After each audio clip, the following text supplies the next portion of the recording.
Praise the lord. యేసు రక్తమే జయము. మన రక్షకుడు మన విమోచకుడైన యేసుక్రీస్తు పరిశుద్ధ నామములో అందరికీ వందనాలు. చిన్న ప్రార్థన ద్వారా ఈ ఉదయకాల వాక్య ధ్యానం చేసుకుందాము. పరిశుద్ధుడ మహాగణుడమైన దేవ యేసయ్య, సర్వాధికారి నాయన, మీకే వేలాది వందనములు, కృతజ్ఞత స్తుతి స్తోత్రం చెల్లించుకుంటున్నాను దేవ ఉదయకాలం ప్రభు వాక్యం భాగంను ధ్యానిస్తుండగా వాక్య భాగం మాకు అర్థమవునట్లు సహాయం చేసి మీ కృపలో బలపరిచి నీకు మాదిరిగా మమ్మల్ని నడిపించమని ఈ చిన్న ప్రార్థన ప్రభు యేసుక్రీస్తు అతి పరిశుద్ధ నామములు అడిగి వేడుకుంటున్నాను తండ్రి. Amen amen. నిర్గమకాండం 31వ అధ్యాయం 14వ వచనము. కావున మీరు విశ్రాంతి దినమును ఆచరింపవలను, నిశ్చయముగా అది మీకు పరిశుద్ధము. దానిని అపవిత్రపరచువాడు తన ప్రజలలో నుండి కొట్టివేయబడును. ఆమెన్. దేవుడి వాక్య భాగం దీవించిన గాక. ప్రభునందు ప్రియులారా, ఇక్కడ వాక్య భాగంలో గమనించినట్లయితే, కావున మీరు విశ్రాంతి ఆచరింపవలను, నిశ్చయముగా అది మీకు పరిశుద్ధము. దానిని అపవిత్రపరచువాడు తన ప్రజల నుండి కొట్టివేయబడును. అదేవిధంగా వాక్య భాగంలో గమనించి చూసినట్లయితే, నిర్గమకాండం 20వ అధ్యాయం 8వ వచనంలో విశ్రాంతి దినం పరిశుద్ధముగా ఆచరించుటకు జ్ఞాపకం ఉంచుకొనుము.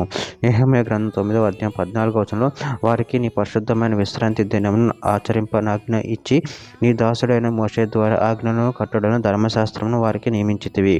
యెషయా గ్రంథం 58వ అధ్యాయం 13-14 వచనంలో, నా విశ్రాంతి దినమున వ్యాపారం చేయకుండా నాకు ప్రతిష్ఠితమైన దినమని నువ్వు ఊరుకుండిన ఎడల విశ్రాంతి దినం మహోన్నతమైనదనియు యెహోవాకు ప్రతిష్ఠిత దినమనియు ఘనమైనదనియు అనుకొని దాన్ని ఘనముగా ఆచరించిన ఎడల నీకిష్టమైన పనులు చేయకయు వ్యాపారము చెయ్యకయు లోకవార్తలు చెప్పుకొనిక ఉండిన ఎడల నువ్వు యెహోవా యందు ఆనందించెదవు.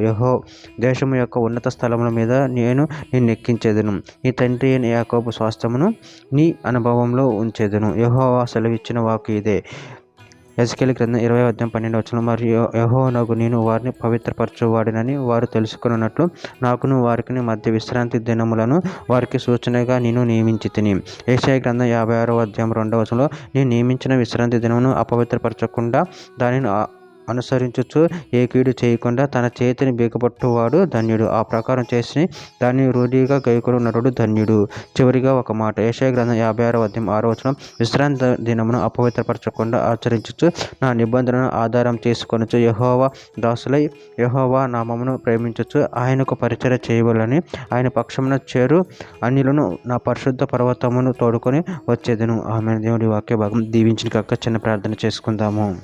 పరిశుద్ధుడ ప్రేమగల దేవ యేసయ్య, మీరు ఇచ్చిన వాక్య ధ్యానాన్ని బట్టి ప్రభు మీ కృతజ్ఞతలు చెల్లించుకుంటున్నాను తండ్రి. నేను మీ యొక్క విశ్రాంతి దినమును పవిత్రంగా ఆచరించి నీకు మహిమకరంగా జీవించే శక్తిని బలాన్ని మాకు అనుగ్రహించి నిరంతరం ప్రభు మీ ప్రేమ కృప మమ్మల్ని కాచి కాపాడమని చిన్న ప్రార్థన చేసిన నామములో అడిగి వేడుకుంటున్నాను తండ్రి. ఆమెన్.